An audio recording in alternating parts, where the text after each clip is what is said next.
Dear friends, আসসালামু আলাইকুম। Welcome to my channel. আজকে আমরা ডাটা এন্ট্রি তৃতীয় টিপস নিয়ে আলোচনা করব। আমরা যারা প্রথম পর্যায়ে অর্থাৎ প্রথম পর্যায়ে দ্বিতীয় পর্যায়ে ডাটা এন্ট্রি টিপস নিয়ে আলোচনা করেছিলাম বা দেখেছিলাম, আজকে আমরা তৃতীয় টিপস নিয়ে আলোচনা করব। আমাদের তৃতীয় টিপসটি থাকছে হচ্ছে ডাটা ভ্যালিডেশন। চলুন দেখে আসতে পারি। এখানে ইতিমধ্যেই আমরা অলরেডি একটা শিট তৈরি করে গেছি। এখানে আমরা আজকে কাজ করবো হচ্ছে ডাটা থেকে ডাটা ভ্যালিডেশন।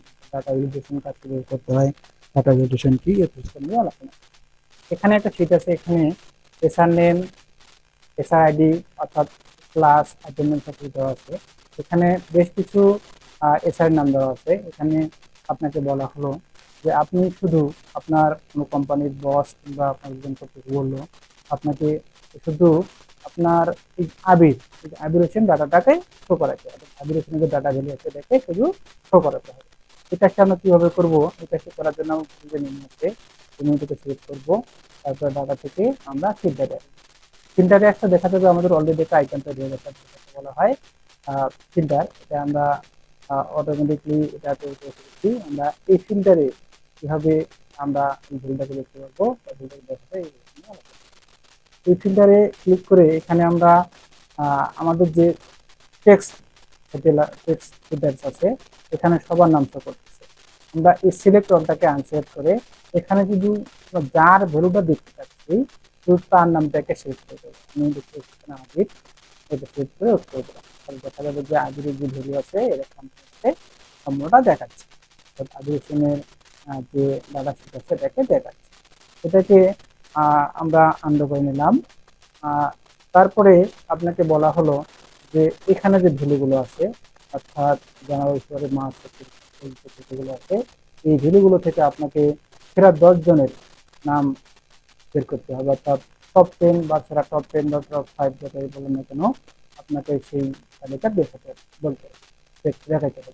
এই কাজটি করার জন্য ইতিমধ্যে যেহেতু আমাদের ফিল্টার ধরা আছে, আমরা যেহেতু জানাবেন সেরা টপ 10 বের করবো, তাহলে এই ফিল্টারে এসে আমরা আবার ক্লিক করে নাম্বার ফিল্টারে ক্লিক করে তারপরে টপ 10 এখানে টপ 10 দেওয়া আছে। আমরা চাইলে 5 জনের তালিকা দেখতে পারি, অর্থাৎ 5 জনের লিস্ট দেখতে পারি। আমরা 5 জন দিলাম, তারপরে ওকে দিলাম। তাহলে আমাদের এই সেরা 5 জন অর্থাৎ সেরা 5 জনের যে শিট বা ভ্যালু আছে এটাকে শো করে। তাহলে আমাদের অন্য একটি প্রসেস হচ্ছে আমরা অন্য প্রসেস অর্থাৎ আমাদের যে ডাটা ভ্যালিডেশন আছে এখানে যে ডুপ্লিকেট ভ্যালুগুলো আছে এই ডুপ্লিকেট ভ্যালুগুলোকে কিভাবে রিমুভ করতে ডুপ্লিকেট ভ্যালুগুলো আমি কিভাবে রিমুভ করতে পারি। আপনাকে বলা হলো যে এখানে যে নামগুলো আছে শুধু অরিজিনাল ভ্যালুটা রেখে ডুপ্লিকেট ভ্যালুগুলো রিমুভ করতে হবে। এই কাজটা আমরা কিভাবে করবো? এই কাজটি করার জন্য পুরো শিটটাকে আমরা সিলেক্ট করব। তারপরে আমাদের যে ডাটা আছে ডাটা থেকে এখানে রিমুভ ডুপ্লিকেট রিমুভ ডুপ্লিকেটে ক্লিক করব। রিমুভ ডুপ্লিকেট ক্লিক করার পরে আমাদের এখানে আনসিলেক্ট অল এখানে এসে আমরা শুধু কোন ভ্যালুটা অর্থাৎ কোন ইয়েটাকে আমরা রিমুভ করতে চাচ্ছি। যেহেতু আমরা এসআর নেম নামটাকে ইউজ করবো, ডুপ্লিকেট নেমগুলো এটাকে টিক মার্ক দিয়ে করে ফেলবো। তাহলে দেখা যাবে যে আমাদের ডুপ্লিকেট নামগুলো সব রিমুভ হয়ে গেল। যে মেইনলি নামগুলো আছে সেই মেইনলি নামগুলো শো করতেছে। ওকে, ধন্যবাদ। আমরা অন্য একটা প্রসেসে নিয়ে আলোচনা করব। ওকে, ডাটা ভ্যালিডেশন আমরা 2 নম্বর টিপস আলোচনা করবো। এখানে দেওয়া আছে 2 নম্বর স্টেপ। এখানে আপনাকে বলা হলো এখানে নাম দেওয়া আছে হোসেন, এখানে ডিজিগনেশন এখানে আপনাদের যে কাজটা করতে হবে অর্থাৎ এটাকে বলা হয় ডাটা ভ্যালিডেশন লিস্ট। আমরা এই লিস্টটা কিভাবে করবো? এই লিস্টটা করার জন্য আমরা এখানে সিলেক্ট করি ডাটা থেকে ডাটা ভ্যালিডেশন পরে অ্যালাউ থেকে লিস্ট। এখানে আমরা 5 জন, আপনাকে বলা হলো আপনার কর্মে যে 5 জন আছে ডেজিগনেশন 5টি পদবি আছে, 5টি পদবি লিখতে হবে। এজিএম আমি দেখলাম AGM, PM, PM, manager, PM, sales,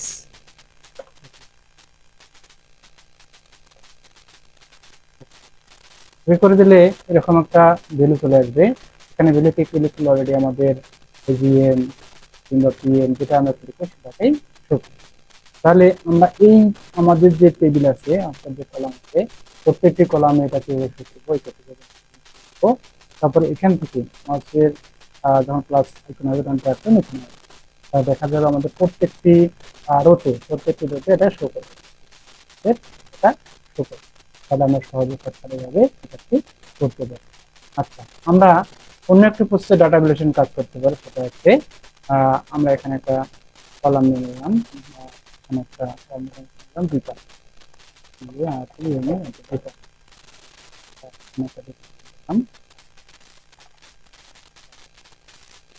ওকে, আপনাকে বলা হলো আপনার কোম্পানিতে শুধু 3টা বা 4টা ডিপার্টমেন্ট আছে, আমি ডিপার্টমেন্ট লিখে নিলাম, যেমন স্ট্রিং, এসডব্লিউ, স্ট্রিং, তারপরে ফিনিশিং, তারপরে কাটিং।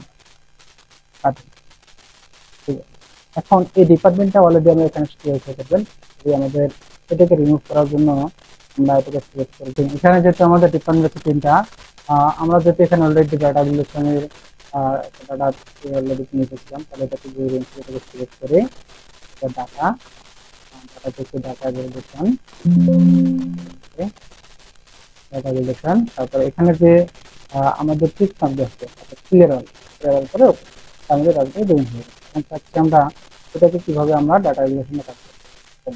তাহলে এখানে এই কাজটি করার জন্য আমরা যে প্রসেসটা কাজ করব তা হচ্ছে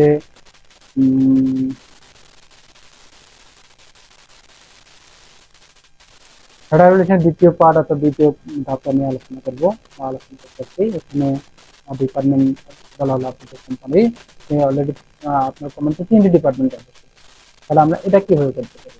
যেহেতু আমরা ইতিমধ্যে এখানে ভ্যালু নিয়েছিলাম, ভ্যালুয়েশন লিস্ট নিয়েছিলাম, এটা কিভাবে রিমুভ করবো? এটা রিমুভ করবো তারপর ডাটা রিলেশন, ইয়েস, তারপর এখান থেকে আমাদের যে দেওয়া আছে লিস্টগুলোটাকে ক্লিয়ার করে উঠতে। তাহলে আমরা যে কাজটি করতে চাইছিলাম একটা ডিপার্টমেন্ট দেওয়া আছে আমাদের 3টা, এবং এখানে দেওয়া আছে স্ট্রিং, এসডব্লিউ, স্ট্রিং, তারপরে ফিনিশিং, তারপর কাটিং। তাহলে এই যে আমাদের স্ট্রিং, ফিনিশিং, কাটিং, এটা আমরা কিভাবে আমাদের ডিপার্টমেন্টে অটোমেটিক কাজ করতে পারি, এটা নিয়ে আচ্ছা, এই কাজটি করার জন্য আমরা যে কলাম অর্থাৎ আমাদের যে ডিপার্টমেন্ট আছে ডিপার্টমেন্টটাকে কিভাবে আমরা অটোমেটিকলি কাজ করা যায়, তাহলে এটাকে সিলেক্ট করে ডাটা থেকে ডাটা ভ্যালিডেশন, তারপরে ডাটা ভ্যালিডেশন, তারপরে এখান থেকে লিস্ট, তারপর সোর্স। এই সোর্সে আমরা সোর্স আইকনে ক্লিক করে আমরা এই সোর্সটাকে তৈরি করি। তারপরে আমরা আবার এখানে ক্লিক করে তাহলে দেখা যাবে যে অলরেডি আমাদের এখানে আইকন অর্থাৎ ভ্যালু চলে এসেছে, এখানে আমরা চাইলে বসিয়ে দিতে পারি। তাহলে আমরা আমাদের গুলো বসিয়ে দিতে পারি। তাহলে আমরা এভাবেই ডিপার্টমেন্টগুলো বসিয়ে দিতে পারি। তাহলে আমরা ডাটা এন্ট্রি দুটি প্রোগ্রামে আলোচনা করলাম। একটি ছিল আমাদের এমন একটি ডায়ালগ বক্স, ডাটা। ওকে, ধন্যবাদ সবাইকে, ভালো থাকবেন।